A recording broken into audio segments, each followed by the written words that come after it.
Okay, ang dami pong katanungan dito sa OFW pension. Ako po ay tumawag na rin, no, dito po sa abroad. Pero ang inquiry po nasa Pilipinas po. Nasa Pilipinas po ang inquiry. Po, pwede po kayong tumawag sa OWA or sa DMW diyan sa Pilipinas. Doon po ang inquiry, hindi po dito, hindi po nila masasagot.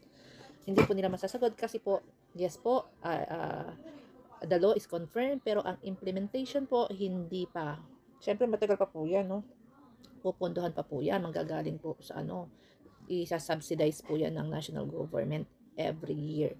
So inuulit ko po, ang inquiries po, dahil tayo ay may mga katanungan din, kagaya ng sinasabi ko, ang inquiries po sa Pilipinas na po, hindi po sa ibang bansa. Kung tawag po kayo sa OWA, pumunta kayo sa OWA, pero mas maganda po, wag ngayon, wag this year, next year na po, para po malinawan po yung mga katanungan nyo, kasi marami pong katanungan na hanggang kailan daw yung covered backward. Kasi yung iba nag-for good ng 2016, yung iba nakakomplete na ng 2008, pero nakapagbakasyon after 10 years, so ang registration ng kanilang OWA membership is after 10 years. So, ang layo nung ano, di ba? Di masasayang yung 10 years. So, marami pong katanungan. Mas maganda po, mag-pray po tayo para sa lahat. Napakaganda po nitong programa na ito, kahit po ako gustong-gusto ko siya. Isa ito sa maiiwan ko sa aking mga anak.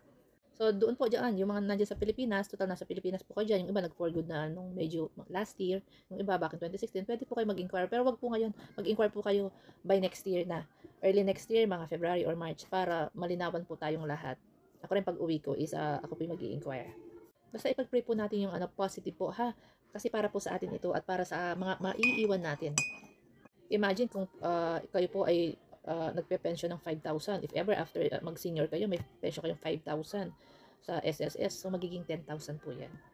Napakalaking tulong po yan. Para ka na nagpapaupa ng 2 bahay.